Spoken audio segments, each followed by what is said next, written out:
hypersonic missiles. अमेरिकी राष्ट्रपति Trump एक ऐसा नाम जो कब क्या कर दे कोई अंदाजा नहीं। आज कुछ कहते हैं, कल पलट जाते हैं और अब वो दुनिया को हिलाने की तैयारी में है। ईरान पर हाइपरसोनिक मिसाइलों से हमला करने की तैयारी की जा रही है और इस बार निशाने पर सिर्फ ठिकाने नहीं, ईरान के बचे हुए नेता और सैन्य अधिकारी टारगेट पर है। अमेरिकी सेना ने बता दें कि ट्रंप को पूरे प्लान का ब्लूप्रिंट तैयार करके दे दिया है। कहावत है, सन की हाथ में अगर माचिस हो तो जंगल बचाना मुश्किल है, और ये कहावत इस पूरी स्थिति को देखते हुए सटीक बैठती हुई नजर आ रही है। 8 अप्रैल 2026 जब अमेरिका और ईरान के बीच सीज फायर हुआ। आज 1 मई है, यानी करीब 23 दिन तक शांति बनी रही, लेकिन अब ये शांति आखिरी सांसें गिन रही है। सेंटकॉम के कमांडर ने ट्रंप को साफ प्लान बनाकर दे दिया है। छोटा लेकिन बेहद घातक हमला ईरान पर किया जाए।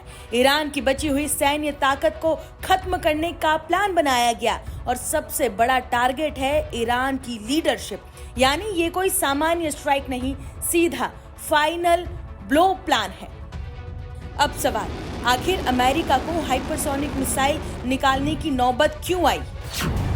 दरअसल बता दें कि पिछले 2 महीनों में अमेरिका ने ईरान के कई ठिकाने तबाह किए, लेकिन ईरान खत्म नहीं हुआ, उल्टा और ज्यादा चालाक हो गया और जमकर पलटवार ईरान की तरफ से सामने आया। ईरान ने कैसे अमेरिका को पछाड़ा, आप उसे देखिए। ईरान ने लगातार अपने मिसाइल लॉन्चर्स की लोकेशन बदली, गहरे अंडरग्राउंड बंकरों में इसे छुपा दिया गया और ऐसी जगह शिफ्ट किए गए जहां अमेरिकी पुराने हथियार पहुंच भी नहीं सकते। यानी अमेरिका के पास ताकत है लेकिन निशाना नहीं मिल रहा।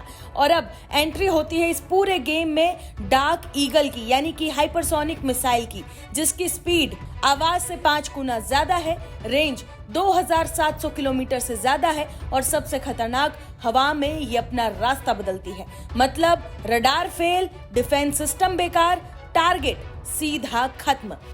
ये मिसाइल बता दें कि खास तौर पर बनाई गई है अंडरग्राउंड बंकर के लिए, मोबाइल लॉन्चर के लिए और हाई वैल्यू टारगेट जैसे लीडर्स को खत्म करने के लिए। अब आप समझिए अमेरिका की असली मजबूरी।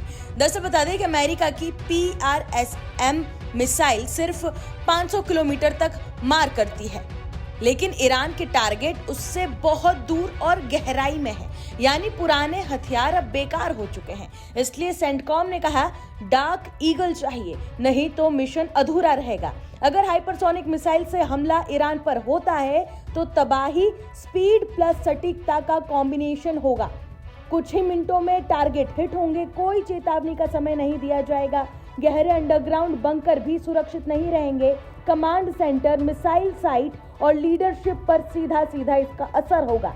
बड़े शहरों के पास हमला हुआ तो भारी जान माल का नुकसान भी होगा, ये भी आशंका जताई गई है।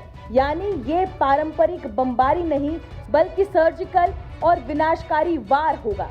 अब सवाल, ईरान क्या चुप बैठेगा इस हमले के बाद? तो जवाब है बिल्कुल नहीं। ईरान के पास जवाब के लिए कई ऑप्शन है। सेजुल बैलिस्टिक मिसाइल जो 2000 किलोमीटर तक मार कर सकती है, खुर्रम शहर मिसाइल भारी वॉरहेड के साथ ही आती है, और इसके बाद फतेह 110 सटीक और तेज स्ट्राइक के लिए ये काफी जानी जाती है, और सबसे खतरनाक drone swarm plus missile combination attack. यानी अगर अमेरिका एक वार करेगा तो ईरान कई दिशाओं से जवाब दे सकता है।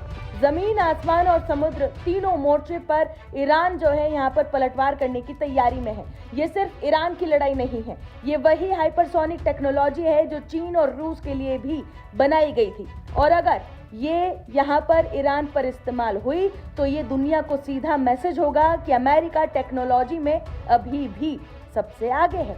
अब हालात ये है कि 23 दिन का सीज फायर टूटने के कगार पर है।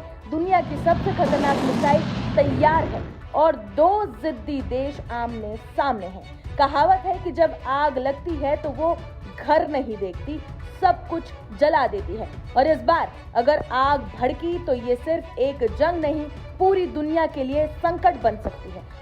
तो क्या ट्रंप सच में हाइपरसोनिक मिसाइल से ईरान पर हमला करेंगे या फिर आखिरी वक्त पर फिर से पलट जाएंगे?